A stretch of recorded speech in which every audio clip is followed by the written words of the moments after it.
Today, I'm very tired, haven't slept, and we're talking about movie 43. My least favorite movie of all time. And that's not an exaggeration. It's not a, oh, this movie's so bad sort of trope movie reviewers online tend to do. It is legitimately my least favorite movie.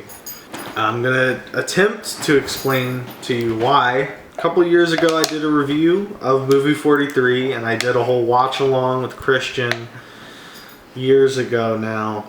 Almost a decade actually. So why am I talking about this movie again? Well, the sad answer is I haven't talked about it enough. I did a review a couple of years ago. Don't like that video. I think it's unlisted now.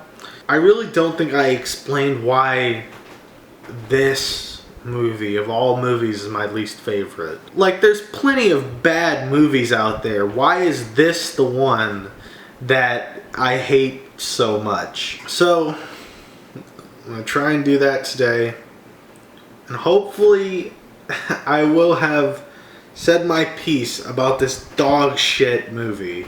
So if you don't know, movie 43 is an anthology movie, a feature film made up of a number of short films. So it is a comedy anthology, meaning it will be comedy short films. Comedy in just about as many air quotes as you can throw on the word. Apparently, this idea was inspired by Funny or Die. You remember the website that had like sketches on it that were dumb? Apparently, Charles Wessler saw those and was like, what if we did that, but the whole movie was just that? Just those sketches. That would be great. You know, part of the reason why like sketch comedy was so big in the early days of like YouTube and in 2009 was because it was just like on the internet. It wasn't on a giant fucking screen. Part of the reason people like them is because they're just short little vignettes that you just watch and then instantly forget about. So the idea is already fucked to begin with. That's a great sign. So much like ABCs of Death, I'm going to be running through every one of the shorts and giving you a little mini review, and then at the end I'll sort of tie it together and ramble a bit more about the movie as a whole. You may be wondering, what does movie 43 mean? You know, the title of the film, it means nothing. It legitimately means nothing. Movie 43, the filmmakers say, means nothing. Farley heard his son talking with friends about a film called Movie 43, and when Farley discovered the film didn't exist, he cribbed the name. That is literally the origin story. It's almost as if this was like thrown together and they didn't really care about the actual film and they just wanted to make money. But that's not possible, right? Let's talk about these shorts and fucking analyze them. So the overarching story, the framing device of this whole movie is a pitch. A screenwriter is pitching a movie 43, to a producer. And the joke is that the movies suck. So the whole framing device of the movie is based on the premise that what we're watching for the majority of the movie would make for a shitty, awful movie. Which, I mean, yeah. And then the screenwriter, like, holds him at gunpoint and they do a bunch of silly stuff and then that's it. Really nothing happens. And I think at the end it's revealed that that it was a part of the movie because fuck it. And it doesn't even make sense because not all... Sometimes they'll just play a short. Like at the very end they just start playing the last few shorts. Like it's not part of the pitch. It's literally just, here's some more shorts. So it doesn't even fulfill the fucking purpose of a framing narrative in an anthology movie if it doesn't fucking frame the shorts. And it's not funny. They meet Seth MacFarlane for some fucking reason. He needed a paycheck, I guess. Which it brings us to, I guess, the main problem with this movie. The jokes really boil down to one thing. I guess I'll move on to the next one, to the next short, because the next short really just epitomizes this whole problem. Kate Winslet, no, I'm not going to call her by her character's name, she's Kate Winslet, is on a date with Hugh Jackman. Again, Hugh Jackman has a character name. Who gives a fuck? They're on a blind date, and Hugh Jackman, he seems like the perfect guy, but because there are people who haven't seen this movie and don't know what I'm about to say happens in this short. I fucking wish I could see your reaction to this. He seems like the perfect guy, but then he takes his scarf off and he has balls on his chin. Can I even show it? It's clearly a prosthetic. It's not like it's actual nudity, but YouTube, so I guess I just have to describe it for you. He has balls on his neck, on his upper neck, lower chin. That's the joke. Well, it's actually, no. See, there's layers to this joke. It's like an onion, like Shrek. You see, not only does he have balls on his chin, he has balls. The person who has balls on his chin is Hugh Jackman, and Hugh Jackman is famous. And so you're not just seeing any person with balls on their chin, you're seeing a famous person with balls on their chin. Like, this is the whole movie. Here's the formula for movie 43 jokes. Something gross being done by a celebrity. That is every joke, and I am not exaggerating. I guess technically the joke is that nobody really notices or cares that he has balls on his neck, which doesn't make sense. It fails as a premise for a joke because it makes no fucking sense. Like, wouldn't it be funnier? Wouldn't it be a better joke if Kate Winslet didn't notice the balls on Hugh Jackman's neck, but everyone else did and were trying to tell her about it, and she was like, I don't see what you're talking about. Wouldn't that be a better joke? Because it actually makes sense a little bit. But no, it's flipped. She's the only one who notices or cares about the balls, the neck, the chin balls. And I guess the joke is he goes in for a kiss and the balls dangle on her face, and it's a gross out gag. But again, it's not just a gross out gag, it's Kate Winslet. It's Hugh Jackman's neck balls going on Kate Winslet's face. That's comedy. And let's talk about the filmmaking for a second. The cinematography, it's like a sitcom. It does look like a Funny or Die sketch, which I guess they were going for. Yeah, I guess it's just convenient that it's, a way to easily shoot and not cost any money. And so, because if you don't spend as much money, then you don't have to make as much money to earn a profit, right? So why try? The movie's got Hugh Jackman in it. He has balls on his neck. I don't know if you heard. Of course people are gonna see it. What are you talking about? Why do we even have to try? I don't know what more to say about this one. It's a kind of segue. You may be wondering, why did I watch this movie? This movie came out in 2013. I was pretty young. As a family member, had a little flash drive with completely legally obtained copies of movies. Dark Knight Rises was on there. This is 40, which I don't remember a fucking thing about that movie. Those are the only two I remember. Skyfall, I think, was on there. And movie 43 was on there. God knows what reason. And at that point, I had watched literally everything else on the flash drive. So I was like, fuck it. And I guess I got what I paid for. So the next skit, we have gone this whole time talking about the first skit and the overarching sketch of the whole movie. We're in for a bit of a long ride, so buckle in. So the next skit is about a homeschooled child, and I was homeschooled, so let's see how accurate this is. Again, there's no punchline, it's just basically the joke is that his parents want to give him an authentic school experience, so they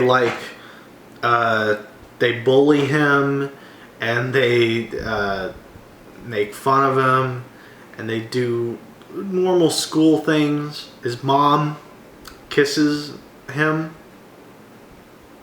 Incest. Didn't think I would have to fucking ever say that. Hey, movie 43, everyone. Woohoo. His mom kisses him and his dad kisses him too. Because incest. But the joke is, you see, that's the setup.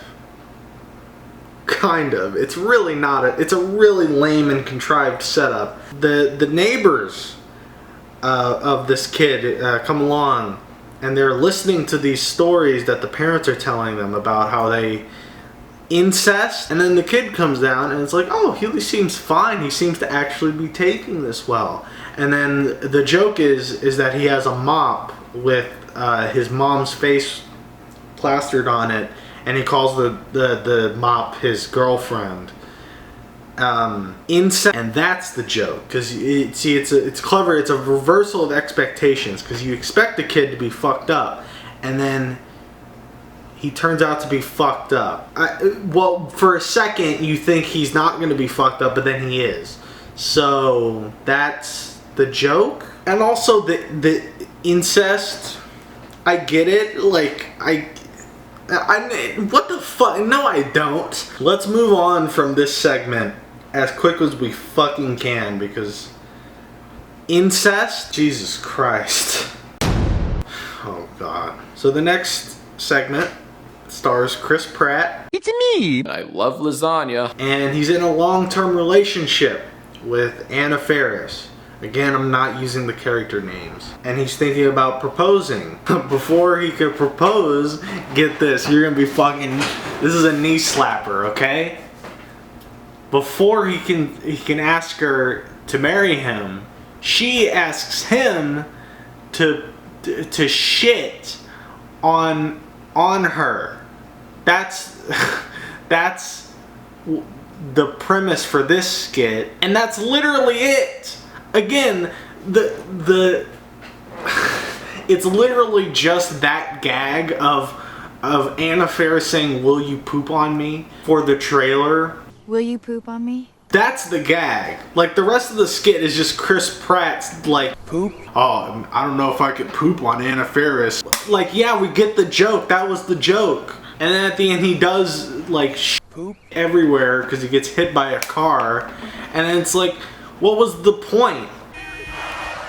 You literally could have ended it after Anna Faris said, "Will you poop on me?" and the skit would have been just as good. And I'm not even joking. And again, it's a gross thing done by celebrity, and that's comedy. I honestly don't know what else to say about this fucking segment. Poop. Like, okay, it may be hard just me describing this to you, one, to realize how unfunny it is, because me describing it to you dryly is probably funnier than the actual skit. And also it's probably hard to imagine that is literally the joke. I know I'm telling you that the entire joke is Anna Faris saying, "Will you poop on me?"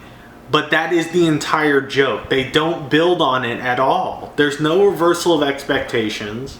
That's it. That's the joke. At least this one has a couple different locations, so it looks a little better film-wise. Still looks like shit though. It was filmed for like $5 probably, so they could turn a profit. Filmmaking, everybody. Who?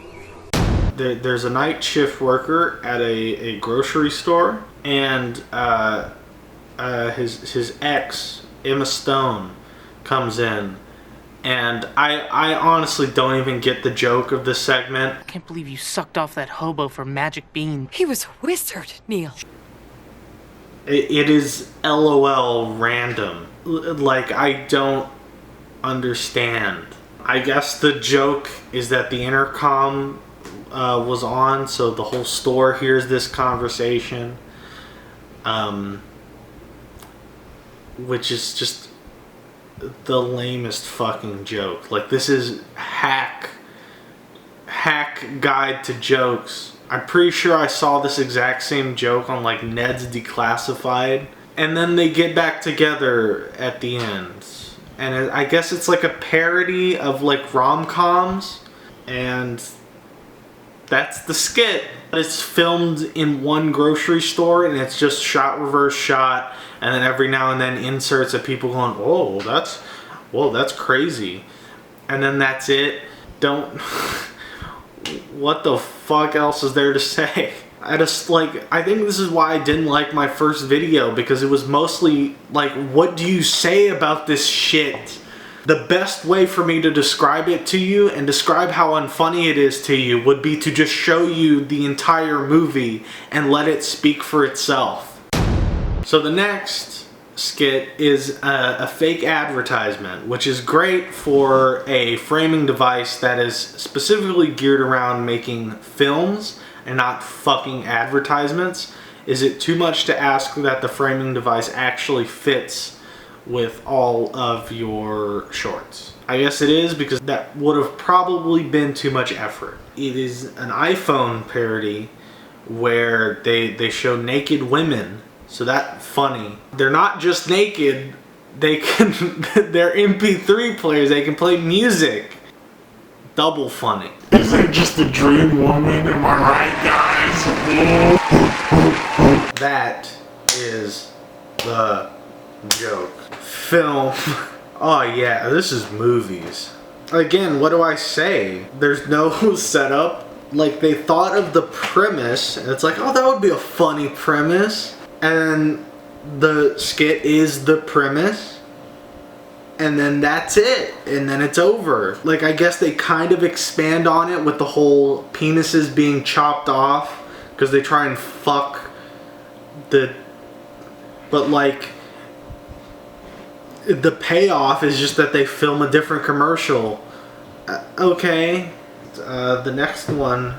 This is the funniest skit in the whole thing, because get this, it's not just celebrities that we're seeing do funny XD things. They're celebrities dressed up as superheroes doing funny XD shit. Yeah. So Jason Sudeikis, he's dressed up as Batman. He's wearing a Halloween costume. Again, who gives a fuck about costumes? We could just run down to Party City and get a fucking Batman costume. Save us money. We can make more money in the end. And they're speed dating, and the Wonder Woman is Batman's ex, and Robin is a simp, and those are the gags. But it's funny because it's Robin and Batman, and on top of that is Jason Sudeikis and Justin Long. Fucking genius. They stopped the Penguin. I feel like I should have a fucking trigger warning for every one of these fucking sketches. What the fuck? This movie is melting my brain. I think this one fucking broke me. The next one is a fake public service announcement. Okay? It is a fake public service announcement. Literally a easy mode for creating jokes. I fucking did a video that was a fake public service announcement, and it sucked. But it is like it is such an obvious idea. So what do they do with it? Here is the Wikipedia description. I did this last time for a different skit. I think I cannot fucking describe this in my own words. Because you know how your brain will sometimes think of something stupid, but then you're like, that's stupid. I shouldn't say that. That's what I get every time I try to describe what happens in this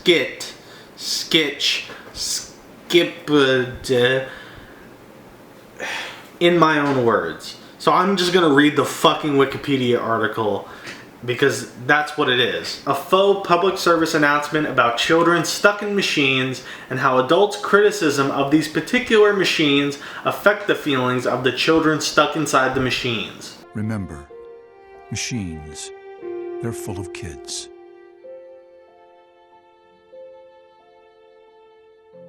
That's the fucking skit, and that's it. It's not even it's a celebrity doing something. It's not even something gross. It's just nothing. Kids stuck in machines. Isn't that funny? If we repeat it, it's gonna be funny, right? Is the joke like, oh, who would care about such a silly topic, like such an insignificant thing like kids getting stuck in like vending machines and shit?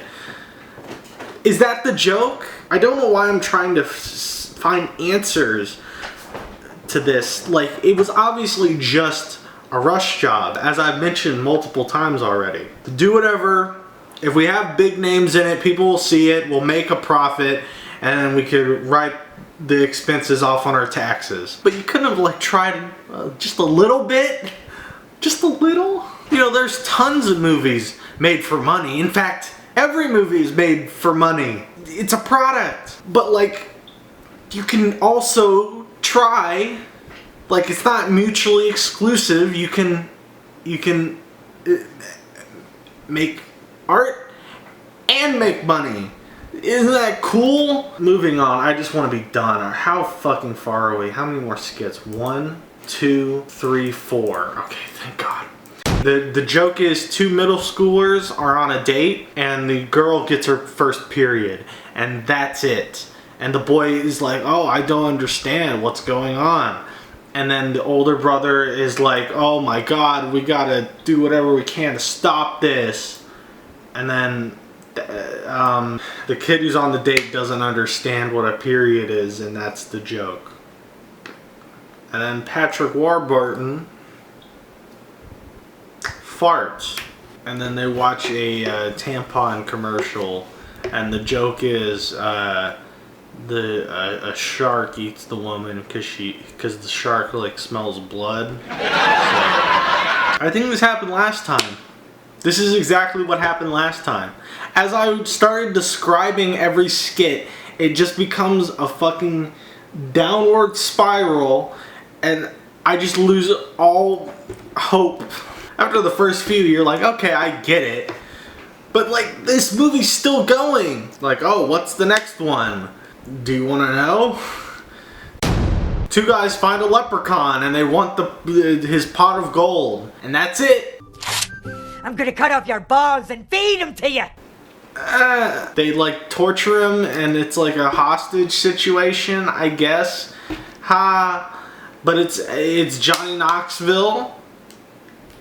And it's Gerard Butler in the role of a lifetime. And the leprechaun swears, and that's fucking funny. And then there's a big shootout, and then they kill the leprechauns, and then he's like, I got a fairy who gives blowjobs.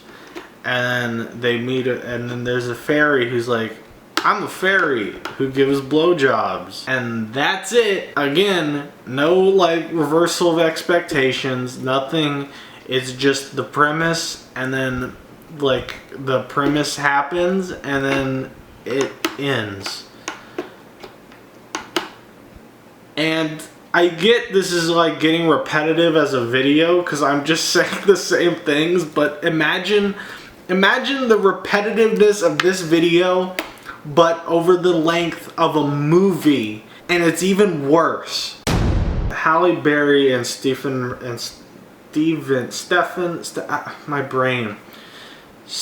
Merchant are on a date, and they start a game of truth or dare. And at first they ask a couple of truths and it gets boring, and then they just start doing dares. They just dare each other to do crazy shit, and it just gets more extreme, and then it fucking ends. At first, Stephen Merchant has to has to grab a man's ass. And then Halle Berry has to blow out the candles on a blind kid's cake.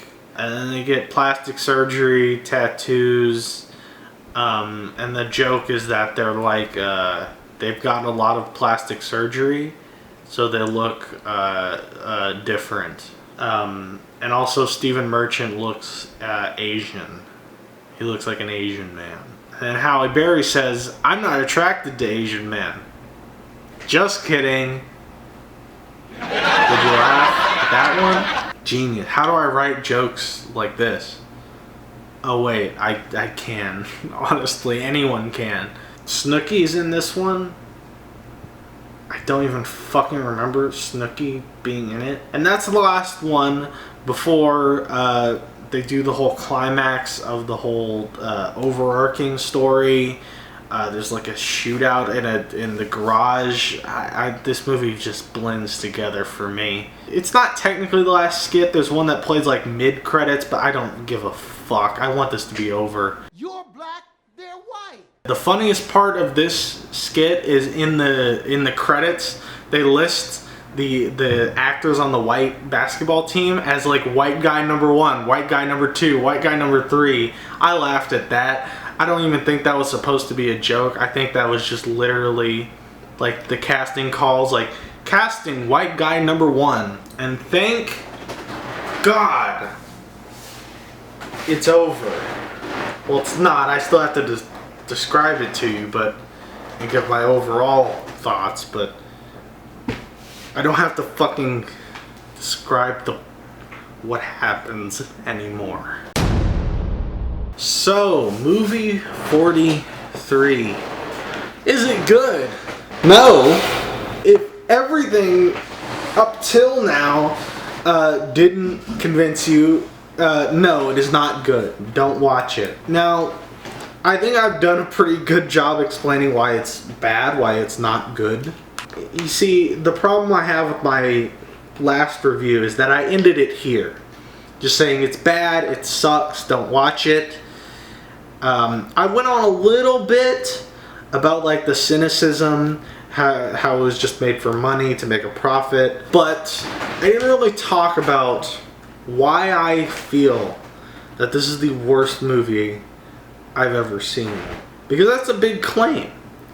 And there are like worse movies. Like I just did a video watching a Neil Breen movie. Like if we're talking pure filmmaking skill, this movie's better. But Neil Breen's funny. I have a good time watching his movies. It's funnier than this shit. But ignoring stuff like Neil Breen that are funny bad, there are movies that are way worse than this that aren't like funny or entertaining to watch. But the reason this movie gets me so the reason it's this movie and not something, you know, obscure no one's heard of that was also just made for money is because one, it worked. As opposed to like Transmorphers, or I talked about on stream, what was it? Crazy Life of Pets 2 or something.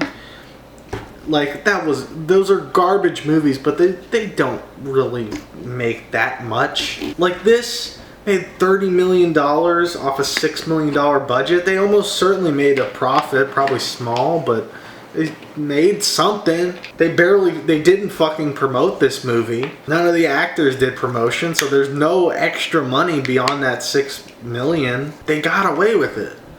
And even ignoring that, something like Jack and Jill, which is also just allegedly, in my opinion, a big embezzlement scam, and other movies of this ilk that people consider the worst. Like, I don't know, epic movie, disaster movie, date movie. The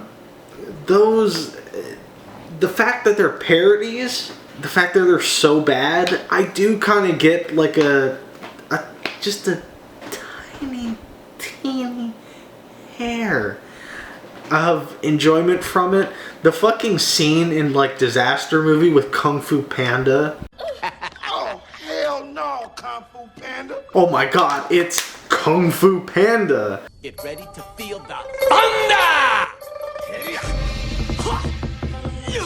And the costume's just fucking horrible. A smidge of like ironic, funny enjoyment. It's not enough. I'm not saying it's a good movie. God no. I get a little kick out of seeing that. But movie 43, it promotes no discussion. You saw it here. I was trying to discuss it and it gets boring, it gets repetitive, and it's hard to fucking talk about. At least Jack and Jill, I feel like I could come up here and talk for a long time and not really repeat myself too much. But movie 43, like, the movie is just like that.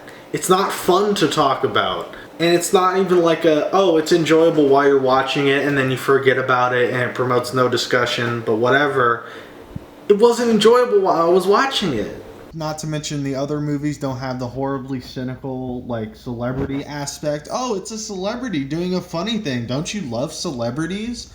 Like, that's unique to this movie, so just add that to the pile of reasons this movie is the worst. You remember how I was talking about Elevator? Remember that video? And how I was talking about how, like, oh, well, I didn't quite like it, but, you know, I could see where the filmmakers were coming from. And I do appreciate aspects of it, and I can certainly see the effort put in. This is like the antithesis of that. You know, like the title of the Elevator video is the kind of bad movie I want to see. This is the kind of bad movie I never want to see. Because Elevator at least had like a passion put in, a little bit at least. Jack and Jill, I feel like had someone on the fucking set was like, wouldn't it be funny if Adam Sandler dressed in drag and pretended to be his own sister?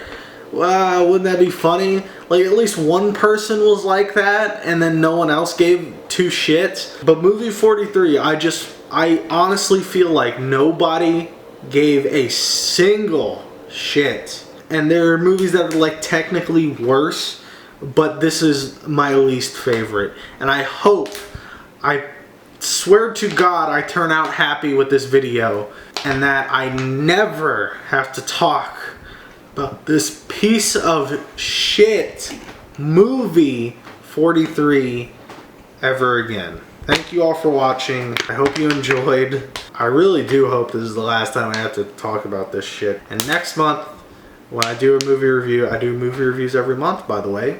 A little plug. Next month, I'm going to be reviewing a movie I really love. So we can kind of even out the balance of shit. Who